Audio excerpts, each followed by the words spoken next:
வாழ்க வையகம், வாழ்க வையகம்,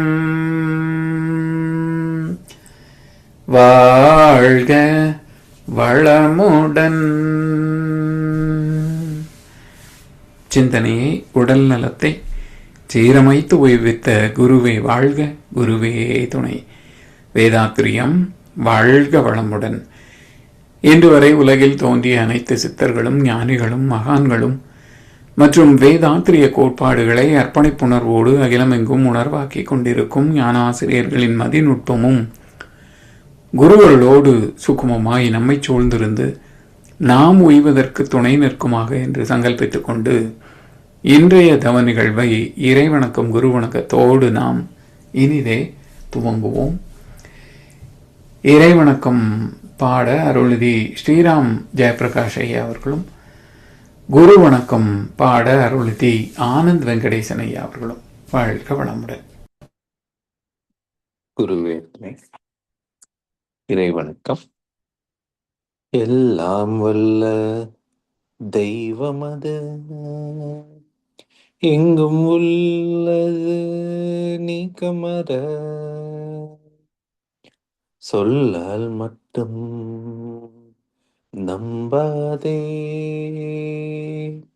சுயமாய் சிந்தி தீர்த்தெளிவாய் வல்லாய் உடலில் இயக்கமவன் வாழ்வின் உயிரில் அறிவும் அவன் கல்லார் கற்றார் செயல் விளைவாய் காணும் இன்ப துன்பம் அவன். அவனின் இயக்கம் அணுவாற்றல், அணுவின் கூட்டு பக்குவம் நீ, அவனில் தான் நீ உன்னிலவன். அவன் யார் நீ யார் பிரிவேது, அவனை மறந்தால் நீ சிறியோன், அவனை அறிந்தால் நீ பெரியோன். அவன் நீ ஒன்றாய் அறிந்த இடம், அறிவு முழுமை அது முக்தி. எல்லாம் வல்ல தெய்வமது. வாழ்க. குரு வணக்கம். எப்பொருளை எச்செயலை எக்குணத்தை எவ்வுயிரை ஒருவர் அடிக்கடி நினைந்தால் அப்பொருளின் தன்மையாய் நினைப்போராற்றல் அறிவினிலும் உடலினிலும் மாற்றங்காணும். இப்பெருமை இயல்பூக்க நியதி ஆகும். எவரொருவர் குருவை மதித்து ஒழுகினாலும் தப்பாது குரு உயர்வு மதிப்போர் தம்மை தரத்தில் உயர்த்தி பிறவி பயனை நல்கும். வாழ்க வளமுடன். இயக்கம் வாழ்க வையகம், வாழ்க வளர்ந்து. குரு வாழ்க, குருவேற்ற. நன்றிகள் ஐயா. வாழ்க வளம். வாழ்க வையகம், வாழ்க வையகம், வாழ்க வளமுடன். இன்று நமக்காக ஆழ்ந்த 9 மைய தவம் நடத்திய அருள்நிதி சிவசங்கரி அம்மா அவர்களை வாழ்த்துவோம். அருள்நிதி சிவசங்கரி அம்மா அவர்கள் வாழ்க வளமுடன். அவர்களின் அன்பு குடும்பம், அவர்களின் உடல்நலம், பொருள் வளம், மனவளம் மற்றும் அவர்களின் ஆன்மீக தொண்டு வாழ்க வளமுடன், வாழ்க வளமுடன், வாழ்க வளமுடன். வாழ்க வளமுடன். நன்றிகள் அம்மா ஐயா. தொடர்ந்து ஞானமும் வாழ்வும் கவிதை தொகுப்பிலிருந்து இன்றைய கவிக்கு விளக்கம் வழங்கிட மூத்த பேராசிரியர் ஞானாசிரியர் அருள்நிதி பழனிசாமி வேலுசாமி ஐயா அவர்களை அன்போடு அழைத்தமைவோம். வாழ்க வளமுடன் ஐயா. வாழ்க வளமுடன் ஐயா. நேற்றைக்கு நாம் பேசியிருந்ததனுடைய தொடர்ச்சி மாதிரி இந்த கவி வந்திருக்குங்கய்யா. அருமை. வாழ்க வளமுடன் ஐயா. வாழ்க வளமுடன். வாழ்க வையகம், வாழ்க வையகம், வாழ்க வளமுடன். குரு வாழ்க, குருவே துணை. சான்றோர் பெருமக்களே, ஞானமும் வாழ்வும் கவிதை தொகுப்பின் தொடர் சிந்தனையில் உண்மை உணர்வு பற்றிய சிந்தனையிலே உலகிணைந்த ஆட்சி முறை, கல்வி முறை வேண்டும். இந்த தலைப்பில் இன்றைக்கு 3வது கவி. தன்முனைப்பு எனும் செருக்கு மனித ஆற்றலதனை தரம் குறைத்து அழுக்காறு பேராசை, மேலும் தன்முனைப்பு பிறருடைய பொருள் நலம் பறிக்கும் தவறான பழிச்செயல்கள் 5ஐயும் பெருக்கும். தன்முனைப்பு சிந்தனையை உயரவிடா, வாழ்வில் தனக்குரிய உறவினர்கள் நண்பர்கள் வருந்த தன்முனைப்பே துணிந்து செயல்புரிய வைக்கும் மயக்கும் தற்சோதனை தவமும் அறமும் குறை நீக்கும். உலகிணைந்த ஆட்சி முறை, கல்வி முறை, இந்த இரண்டும் இல்லாததனால எத்தனை குறைபாடுகள், உலக அளவிலே ஏற்படுகின்ற சிக்கல்கள், இத்தனை பிரச்சனைகளையும் தீர்க்கக்கூடிய ஒரே மருந்து enlightenment. The remedy for all problems is enlightenment. அறிவின் தெளிவே அனைத்து சிக்கல்களுக்கும் தீர்வு. அந்த அறிவு தெளிவு பெற வேண்டும் என்றால் அதை மயக்கத்தில் ஆழ்த்தியது தன்முனைப்பு. பைபிள்ல யோவான் இயேசுபிரானுக்கு ஞானஸ்நானம் செய்விக்கிறார். அவர் குளத்திலிருந்து கரையேறுகின்ற போது யோவான் சொல்றார், பரிசுத்த ஆவி ஒரு புறாவை போல் அவர் மீது இறங்கியதை கண்டேன். அடுத்த வசனம், சைத்தான் அவரை உயர்ந்த மலை மீது அழைத்து சென்றது. இதோ பார், இத்தனை சுகபோகங்களை உனக்கு தருகிறேன், நான் சொல்கின்றபடி நீ வாழ வேண்டும் என்று அவரை வற்புறுத்தியது. அப்பாலே போ சைத்தானே என்று சொன்னவுடன் விலகி போனது என்று சில வசனங்கள் பைபிளிலே யோவான் சுவிசேஷத்துல இருக்கு. அப்ப அறிவு என்ற தெய்வ தன்மையை மறைத்து கொண்டிருப்பது எது என்றால் மனம் அல்லது ஆணவம் என்ற சைத்தான். இதைத்தான் இந்து தத்துவத்திலேயும் அரக்கன், அசுரன், ராட்சசன், இதெல்லாம் சில வார்த்தைகள். அதே சாத்தான், சைத்தான் என்று கிறிஸ்தவ இஸ்லாமிய நூல்கள் பேசும். எனவே இந்த ஆணவம் என்பது இல்லாமல் வாழ முடிகிறதா பாருங்களேன். தன்முனைப்பு, அதாவது ஆணவம், தன்முனைப்பு என்ற சில வார்த்தைகள் ஒரே பொருளை குறிப்பதாக நினைக்கிறோம். தன்முனைப்பு இல்லாமல் வாழ்வது மிக கடினம். அதைத்தான கோணிமன் தத்துவத்திலேயே ஒரு மகான் எடுத்து காட்டினார். அதை எங்கே வைக்கணும்? காலடியில. கொஞ்சம் இடறினாலும் அது தலையில உட்கார்ந்துரும். அதனால வாழ்க்கை என்பது அயரா விழிப்போடு நடத்துவது, கான்ஸ்டன்ட் அவேர்னஸ். அதுதான் வாழ்க்கைக்கு மிக அவசியமான ஒன்று. இந்த விழிப்பு இல்லை என்றாலே ஆணவம் தலையில் உட்கார்ந்துரும். அதனால் இந்த தன்முனைப்பு, ஆணவம் என்பதெல்லாம், ஆணவத்துக்கு என்ன விளக்கம்? ஆண் கூட்டல் அவம், ஆணவம். அவம் என்பது தவத்திற்கு எதிர்ச்சொல். தவம் என்பது என்ன? கர்மயோகத்துக்கு அடிப்படை.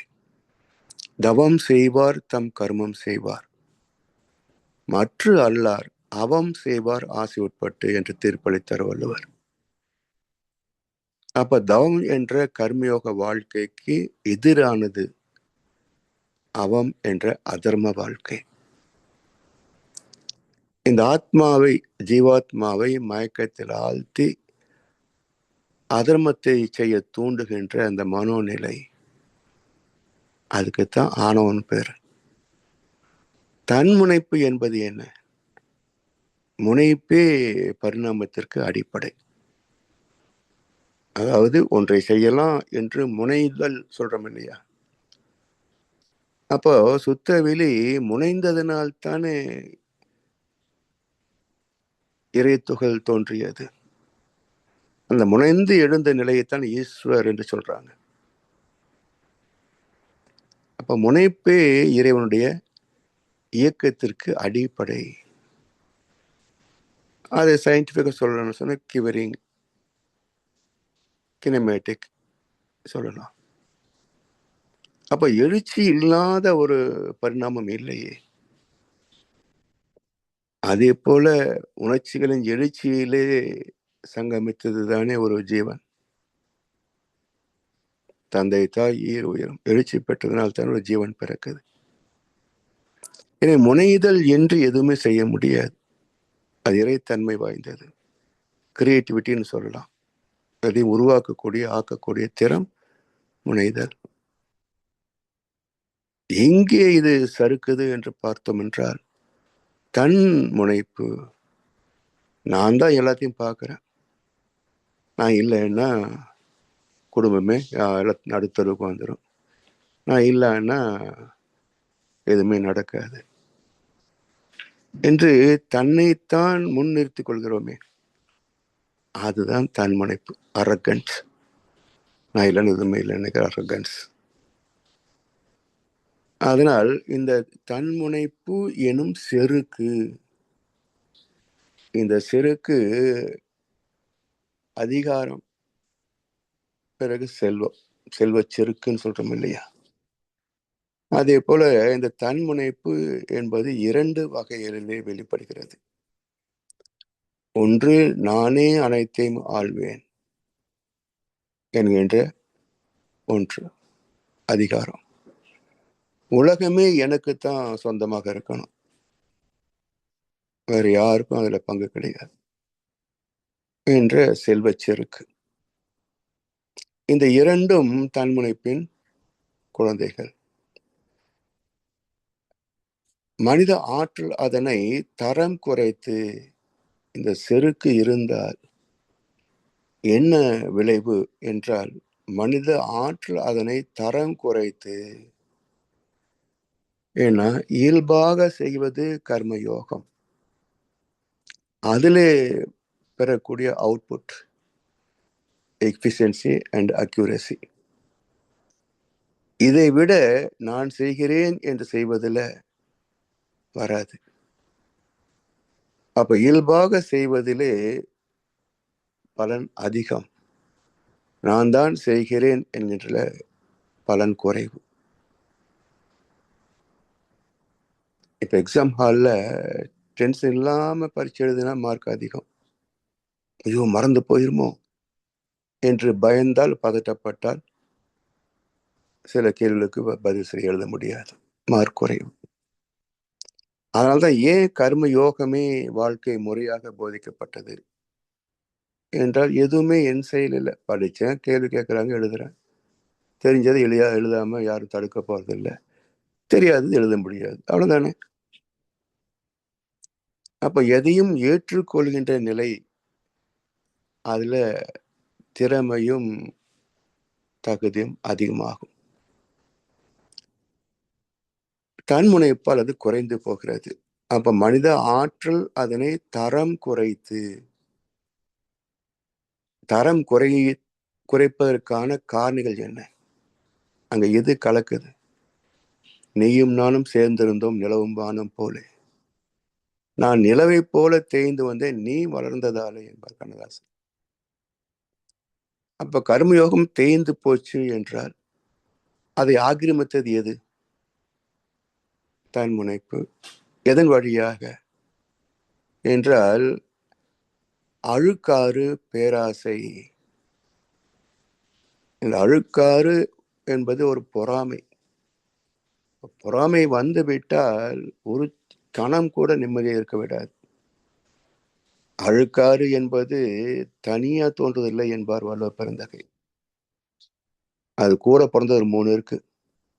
எல்லாத்தையும் கூட்டிட்டு குடும்பத்தோட வந்து டேரா போட்டுரும் என்பார். அழுக்காறு, அவா, வெகுளி, இன்னாச்சொல் இந்நான்கும் இழுக்கா இயன்றது அறம். யார் நல்லவர் அப்படின்னு 4 குற்றங்கள் இல்லை என்றார் அவரே தூய்மையான பரிசுத்தமான ஆத்மா. அதற்கு மூலப்பொருள் எது என்றால் 4 குணங்களிலே மூலம் அழுக்காறு, பொறாமை. பொறுத்து கொள்ள முடியாமை தானே பொறாமை. எனவே அழுக்காறு அதுவே பேராசை. மேலும் தன்முனைப்பு பிறருடைய பொருள் நலம் பறிக்கும். இந்த 2 வந்துட்டா என்ன பண்ணும்? இந்த அறிவு செருக்கு இருக்கு பாருங்க, அதிகார செருக்கு.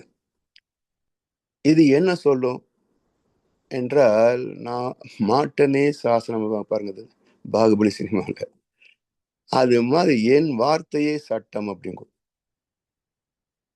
அதுதான் ஆணவத்தின் உச்சம். நான் சொல்றது உலகமே கேட்கணும், ஆனா யார் சொன்னாலும் நான் கேட்க மாட்டேன். இதுதான் ஆணவத்தின் உச்சம். எனவே இந்த பிறருடைய பொருள் நலம் என்கின்ற போது ஒன்று அறிவு நலம், இன்னொன்று பொருள் நலம். இந்த 2ஐயும் பறிக்கும்.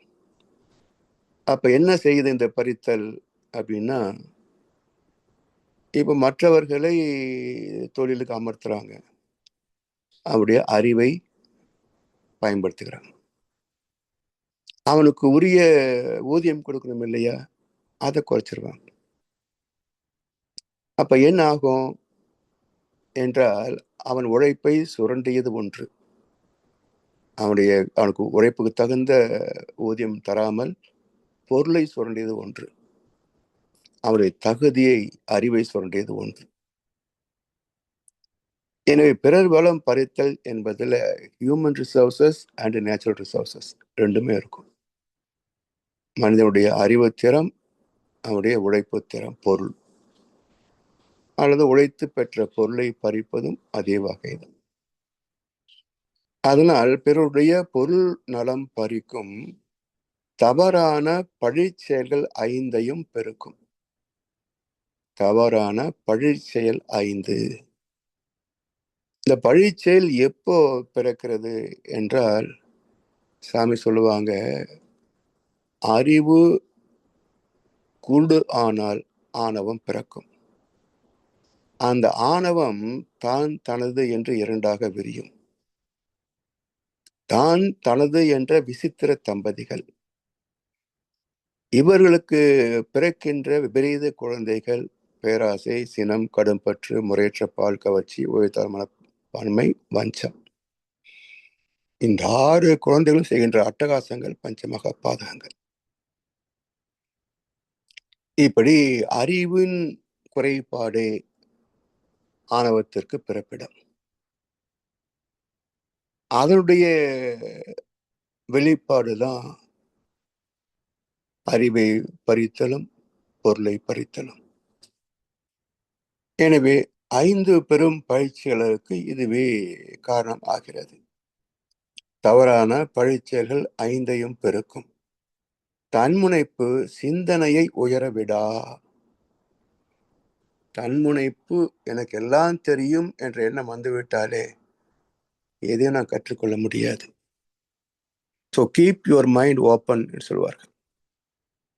எப்பவுமே நம்முடைய மனம் எதை நமக்கு முன்னால் நிற்கிறதோ, அனுபவமாகவோ, செயல் செய்ய வேண்டிய கடமையாகவோ நிற்கிறதோ, அல்லது எதை இந்த உலகத்திலே நாம் பார்க்கிறோமோ, கேட்கிறோமோ, படிக்கிறோமோ, இவற்றில் இருந்து ஒரு பாடத்தை கற்றுக்கொள்வது. அந்த அறிவுக்கு பேர் தான் கீப் யுவர் மைண்ட் ஓப்பன்.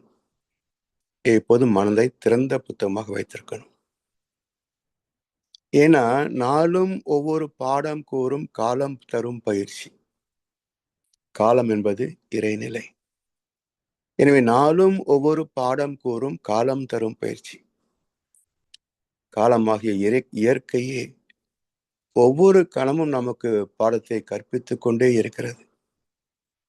அது கற்று தருகின்ற கடைசி பாடம் இறப்பு. பிறந்தா எப்படி இருக்கும் அப்பதான் தெரியும். அப்ப வாழ்க்கையில் நாம் கற்கின்ற கடைசி பாடம் மரணம். அதனால் லைஃப் லாங் லேர்னிங், வாழ்க்கையே கற்றல் தான். ஒவ்வொரு நாளும் புதிய புதிய அனுபவங்களை பெறுகிறோம். இவற்றை கொண்டு நம்மை மேன்மைப்படுத்திக் கொள்ள வேண்டும். இல்லை என்றால் சீர்மை பெற முடியாது. அதனால் தவறான பழிச்செயல்கள், பொருள் நலம், பழிச்செயல்கள் 5ஐயும் பெருக்கும். தன்முனைப்பு சிந்தனை உயரவிடா. அப்ப கற்றல் இல்லை என்றால் அந்த இடத்தை அறியாமை, ஆணவம் ஆக்கிரமித்துவிடும். ஆனால் ஒவ்வொரு கணமும் கற்றுக்கொள்ளக்கூடிய அந்த மனோபாவம் இருக்கணும். பெரிய பெரிய மகான்களே, ஞானிகள் என்ன சொன்னாங்க? கற்றது கைமண் அளவு, கல்லாதது உலகளவு என்றார்கள். இப்ப ஞானிகள் கற்றதே கைமண் அளவு என்றால் நாம் கற்றது எவ்வளவு? யோசிக்கணும் இல்லையா?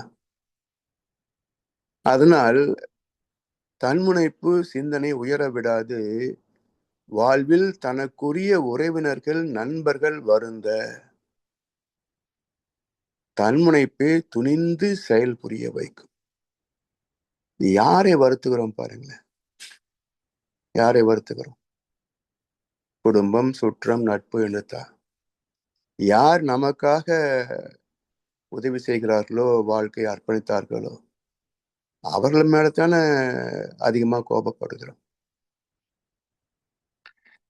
அப்போ கோபம் வருகின்ற போது அவர்கள் செய்த நன்மை என்னன்னு முதல்ல யோசிச்சு பார்க்கணும். அந்த கோபம் என்ற உணர்வு வருகின்ற போது இது சரியா, இவர் செய்த நன்மைகள் என்னன்னு யோசிச்சு பார்த்தோம்னா அந்த உணர்ச்சி வார்த்தையாக வெளியே போகாது. அந்த உணர்ச்சி வார்த்தையாக வெளியே போகாது. சொல்லாத சொல்லுக்கு வெளியேதும் இல்லை. சொன்னாத்தான் அதுக்கு அர்த்தம். சொல்லலைன்னா அர்த்தம் இல்லை, வருத்தம் இல்லை. அப்ப எடுத்தேன் கவிழ்த்தேன் என்று தோன்றி அப்படியே வெளியே கொட்டின்னு வச்சுக்கீங்களேன், கேட்கிற மனசு எவ்வளவு பாடுபடும். ஒரு முறை எங்க அலுவலகத்துல லேடிஸா ஏதோ கமெண்ட் அடிச்சுட்டு இருந்தாங்க. நான் கேட்டேன், என்ன ஜோக் அப்படின்னு. இல்ல, இவளுடைய ஒரு வாரம் லீவ் போட்டிருந்தாங்க, அண்ணனுக்கு கல்யாணம் முடிஞ்சு வீட்டுக்கு வந்தோடனே அண்ணி வந்து காலை டிஃபன் பரிமாறினாங்களாமா. அதுல இலை வந்து தலைகீழ தலைவாழை இலையே ஒரு பக்கம் போடணும், அகன்ற பக்கம் வலது பக்கம் வரும். அது திருப்பி போட்டாங்களாமா. அதுக்கு இந்த அம்மா உடனே கேட்டிருக்காங்க, இது கூட உங்க அம்மா சொல்லி தரலையான்னு கேட்டாங்க அப்படின்னு. உங்களுக்கு எல்லாம் தெரியுமாமான்னு கேட்டேன் அந்த பொண்ணு. எங்க அம்மா எல்லாம் சொல்லி கொடுத்த வளர்த்தாங்க. இல்லம்மா, உங்க அம்மா ஒன்றும் சொல்லி தரல. என்ன தெரியுமா? வீட்டுக்கு வந்த மருமகள் பதட்டத்திலேயோ தெரியாமலையோ கூட செய்திருக்கலாம். உங்க அம்மா இதை கூட சொல்லி தரலையான்னு கேட்ட அந்த பொண்ணுடைய மனசு எவ்வளவு வருத்தப்பட்டிருக்கும். இது உங்க அம்மா சொல்லி தரலையாமா உங்களுக்கு அப்படின்னு. அது மாதிரி ஏதோ நினைச்சேன் எடுத்து வெளியே பேசிட்டேன்றதில்ல, கேட்போர் மனசு எவ்வளவு நோகும் யோசிச்சு பார்க்கணும். அப்படி கோபம் வருகின்ற போதே அவர் செய்த நன்மை என்ன என்ற கருத்து பின்தொடர்ந்தே வந்து விட்டால் எழுகின்ற உணர்ச்சியமயமான வார்த்தைகள் உதட்டை விட்டு வெளியே போகாது. அடுத்தவருடைய மனசு உண்படாது. அதனால் தனக்குரிய உறவு, நட்பு வருந்த தன்முனைப்பே துணிந்து செயல் புரிய வைக்கும். எத்தனை குடும்பங்கள், எத்தனை கணவன் மனைகள் டைவர்ஸ்ல போகுது இன்னைக்கு. இதெல்லாம் சிதைந்து போவதற்கு காரணம் என்ன என்றால், உணர்ச்சிகளை கட்டுப்படுத்தக்கூடிய அறிவுத்திறமே கிடையாது. நான் தான் correct, I am always perfect, அடுத்தவன் தான் முட்டாள். இந்த எண்ணம் இருந்தால் எப்படி குடும்பம் நல்லா இருக்கும், சமுதாயம் நல்லா இருக்கும், உறவு நட்பு நல்லா இருக்கும். எதுவாக இருந்தாலும் முதல்ல நம்ம குற்றம் குறை இருக்கான்னு பார்க்கணும். நம்முடைய குறை இல்லை என்றாலும் கூட செய்த பாவம் போச்சு, நன்மை கேயாம் என்றார் மகிழ்ச்சி அவர்கள். ஆனால் தாழ்ந்து போவதனால எதுவும் இழந்து போவதில்லை. தாழ்கின்ற போது உயர்கின்றோம். நிலை உயரும் போது பணிவு கொண்டால் உயிர்கள் உன்னை வணங்கும். எந்த அளவுக்கு அறிவிலே, அதிகாரத்திலே, செல்வத்திலே உயர்கிறோமோ அந்த அளவுக்கு பார்வை கீழே இருக்கணும். உனக்கும் கீழே உள்ளவர் கோடி, நினைத்து பார்த்து நிம்மதி நாடு. அந்த பண்பு இருந்தால்தான் இருக்கிற இடத்திலையும் அமைதியும் மேன்மை இருக்கும், உறவு நட்பும் செழிப்பாக இருக்கும். இல்லை என்றால் எதுவுமே உருப்படியா இருக்காது. பிறகு என்ன ஒவ்வொன்றா கழிச்சுக்கிட்டே வருவோமே, கடைசியில் என்ன மிச்சம்? ஆனா அதேதான், யாருமே நமக்கு நீ இல்லை, பக்கத்தில் இல்லைன்னு சொன்ன அந்த வாழ்க்கைக்கு பேர் என்ன? அனாதை வாழ்க்கை தானே. அப்ப நாதி இருந்தும் அனாதையாக வாழ்வது எவ்வளவு கொடுமை. அதனால சகிப்புத்தன்மை, விட்டு கொடுத்தல், தியாகம், இதுதான் வாழ்க்கை, இதுதான் பயணம். எனவே தனக்குரிய உறவினர்கள், நண்பர்கள் வருந்த தன்முனைப்பை துணிந்து செயல் புரிய வைக்கும். எந்த பாவத்தையும் செஞ்சிடும், எந்த பாவத்தையும் செய்ய வச்சிடும். அந்த பாவத்தை செய்ய வைப்பதற்கு முன்னால் என்ன வேணும்? மயக்கும் அறிவை மயங்க செய்யணும். அறிவு கொஞ்சம் விழிப்பா இருந்தாலும் தவறு செய்ய விடாது. அப்ப முதல்ல அறிவை அடிமைப்படுத்தணும். அப்ப இஷ்டம் போல ஆட்சி பண்ணலாம்.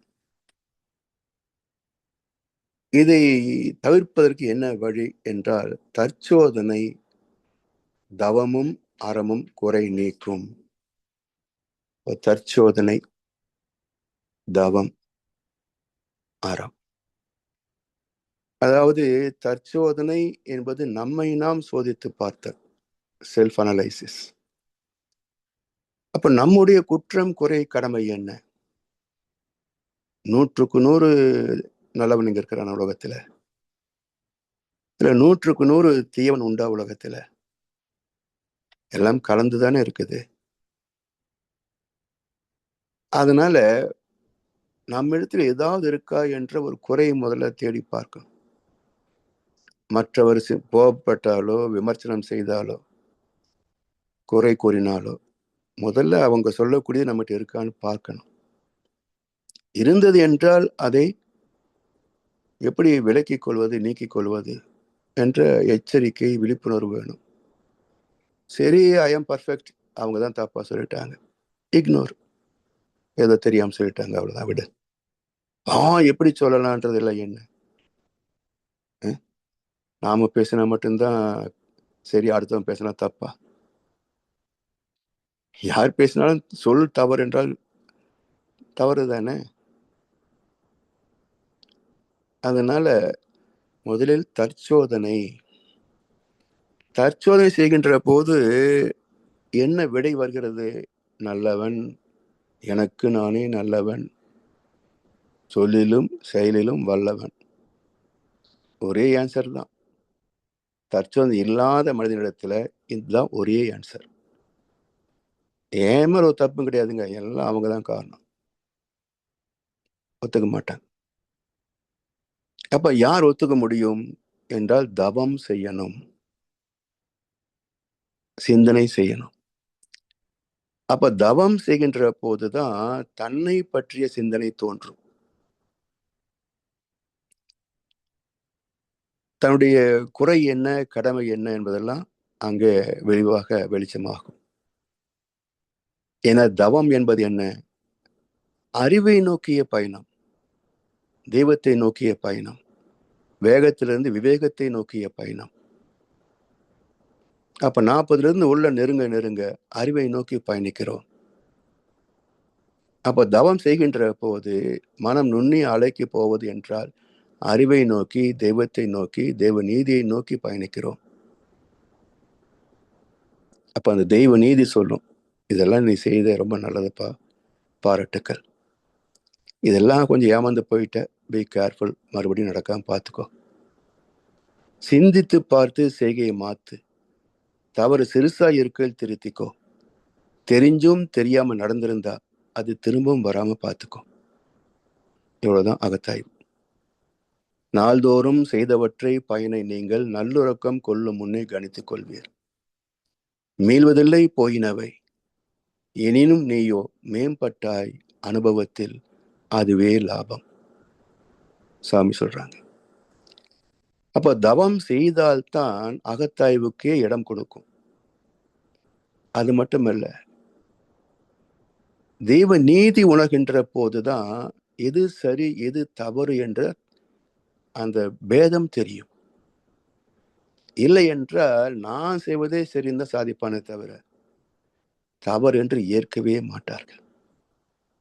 எத்தனை பேர் பார்க்கிறோம் நாட்டில். அப்ப தவறு செய்தே வாழ்ந்தாலும் கூட தன்னை யோகியம் தான் சொல்லுவானே தவிர சொல்ல மாட்டான்.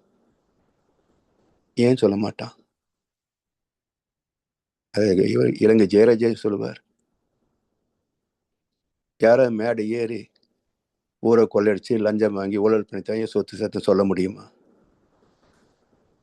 ஆனா உண்மையா தொழில் செய்து உழைத்தவன் நான் இப்படித்தான் வாழ்க்கையில மேன்மைக்கு வந்தேன்னு மேடை ஏறி சொல்ல முடியுமல்ல. அப்போ அந்த தலை நிமிர்வு தர்மம் தந்த பரிசு. சொல்ல முடியாத வெக்கம் அதர்மம் தந்த பரிசு. சொல்லுங்களேன், மேடை ஏறி இத்தனை லட்சம் கோடி டிக்கெட் காசு இல்லாம வந்தவன் இத்தனை லட்சம் கோடிக்கு சொத்து சேர்த்துருக்கான்னு சொன்னா எல்லாம் உங்ககிட்ட திருண்ணு காசு தான் சொல்ல வேண்டியது தானே? சொல்ல முடியுமா மேடை ஏறி? சொல்ல முடியாது. அப்ப தர்மம் தான் தலை நிமிர்ந்து நிற்குமே தவிர அதர்மம் தலை குனிஞ்சுதான் நிற்கும். எவ்வளவு பெருமை இருந்தாலும் பதவி இருந்தாலும் சொத்து இருந்தாலும் 10 ரூபா தானே பேரு. சொத்து என்னமோ லட்சக்கணக்கான கோடி தான். ஆனா 10 ரூபான்னு சொன்னா எல்லாருக்கும் ஒரே பேரு தான் ஞாபகம் வரும். அப்ப எவ்வளவு மதிப்புடைய மதிப்பு? 10 ரூபா தான். உன் மதிப்பு only 10 rupees. இதுக்காக பிறந்த, இதுக்காக ஆசைப்பட்டாய் பாலகுமார. அதனால தற்சோதனை இல்லை, தவம் செய்யவில்லை என்றால் அறம் புரியாது, அறத்தை ஏற்கவும் மாட்டாங்க. அதனால் தவம் செய்கின்ற போது தற்சோதனை பயணமாகும். தற்சோதனை கண்டெடுப்பது என்ன? அறம் என்ற தெய்வ நீதி. அந்த தெய்வ நீதிக்கு இணைந்து வாழ்வதுதான் இந்த வாழ்க்கை பயணம். அப்ப வாழ்க்கையின் நோக்கம் வினை பதிவாம் சுமையை விடுத்து தூய்மை பெறவே. நினைவாய் உடல் எடுத்து நிலை மீது வந்த பின்னே இதெல்லாம் மறந்து விட்டோம். நினைப்படுத்துறதுக்கு நல்ல ஒரு குரு கிடைத்தார். மற்ற விட ஓரளவுக்கு நாம் சிறப்பாக வாழ்ந்து கொண்டிருக்கின்றோம். அந்த சிறப்பை முழுமைப்படுத்திக் கொள்கின்ற வகையிலே நம் கடமை அறவாழ்வின் நாட்டத்தை சிறக்கட்டும் என்று சொல்லி வாய்ப்பளித்த செவிமடுத்த அனைவருக்கும் நன்றி பாராட்டி இன்றைய உரையை நிறைவு செய்கின்றோம். வாழ்க வளமுடன், வாழ்க வளமுடன், வாழ்க வையகம். வாழ்க வளமுடன் ஐயா. அருமை. வாழ்க வளமுடன் ஐயா. சிறப்பாக மகான் கவிகளுக்கு தினசரி தொடர்ந்து விளக்கங்கள் வழங்கி நம்மை சீராக வழி நடத்தி கொண்டிருக்கும் மூத்த பேராசிரியர் ஞானாசிரியர் அருள்நிதி பழனிசாமி வேலுசாமி ஐயா அவர்களும் அவரது அன்பு குடும்பத்தினரும் அருட்பெயராற்றல் கருணையினால் உடல் நலம், நீளாயுள், நிறை செல்வம், உயர் புகழ், மெய்ஞானம் ஓங்கி வாழ்க வளமுடன், வாழ்க வளமுடன், வாழ்க வளமுடன். நன்றிகள் ஐயா. வாழ்க வளமுடன் ஐயா. நன்றிகள். பாடல்கள் பாடி நிறைவு செய்யும் தருணம். குட்டி தீட்சிதா இருக்கலாம், இன்னைக்கு பள்ளிக்கூடம் போயிட்டு வந்து தூங்கிட்டு இருப்பா. சரி, வேதாத்திரிய பாடல் பாட அருள்நிதி விஷ்ணுபிரியா அம்மா அவர்களும், பிரம்மஞான கவி பாட அருள்நிதி நீமா சுரேஷ்குமார் அம்மா அவர்களும், உலக நல வாழ்த்து பாட அருள்நிதி ராதா ரவிச்சந்திரன் அம்மா அவர்களும். வாழ்க வளமுடன்.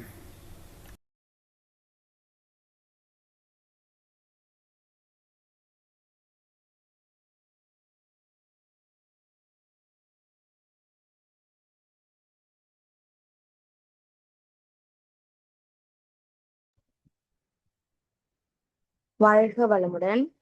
வேதாத்ரி வேள்வி பாடல்.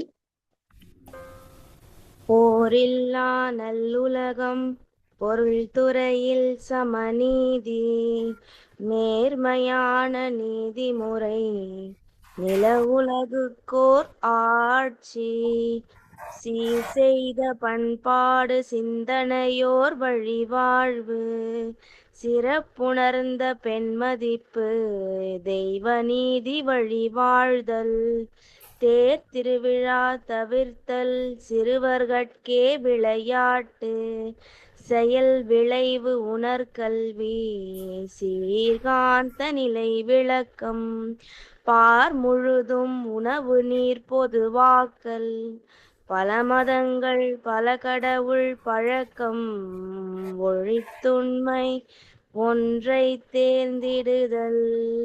நன்றிகள் ஐயா. வாழ்க வளமுடன். வாழ்க வையகம், வாழ்க வையகம், வாழ்க வளமுடன். குரு வாழ்க, குருவே துணை. பிரம்மஞான கவி. இறைவெளியே தன்னிருக்க சூழ்ந்தழுத்தும் ஆற்றல், இதன் திணிவு மடிப்பு விழ சுழலும் முன் விண்ணாம், நிறைவெளியில் விண் சுழல நெருக்குகின்ற உரசல், நிலைவெளியில் எழுப்புகின்ற நேரலைகள் காந்தமாம், மறைபொருளாம் காந்தம் தன் மாத்திரைகள் ஐவகை, மலைக்காதீர் விண் கூட்டம் மாபூதம் ஐந்துமாம், முறையாய காந்தலை மனமாம் உயிர் உடல்களில் மதி உயர்ந்து உண்மை பெற மா பிரம்ம ஞானமாம், மா பிரம்ம ஞானமாம். நன்றிகள் ஐயா. வாழ்க வளமுடன். வாழ்க வளமுடன். உலக நல வாழ்த்து. உலகமெல்லாம் பருவமழை ஒத்தபடி பெய்யட்டும், உழவரெல்லாம் தானியத்தை உவப்புடனே பெருக்கட்டும், பல தொழில்கள் புரிகின்ற பாட்டாளி உயர்த்தும், பகுத்துணர்வில் தொகுத்துணர்வு பண்பாட்டை உயர்த்தட்டும், கலகங்கள் போட்டி பகை கலந்தாட்சி நடக்கட்டும், கல்லாமை கடன் வறுமை களங்கங்கள் மறையட்டும், நல வாழ்வை அளிக்கும் மெய்ஞான ஒளி வீசட்டும், நம் கடமை அறவாழ்வின் நாட்டத்தே சிறக்கட்டும், நம் கடமை அறவாழ்வின் நாட்டத்தே சிறக்கட்டும், நம் கடமை அறவாழ்வின் நாட்டத்தே சிறக்கட்டும். வாழ்க வையகம், வாழ்க வையகம், வாழ்க வளமுடன். வாழ்க வளமுடன்.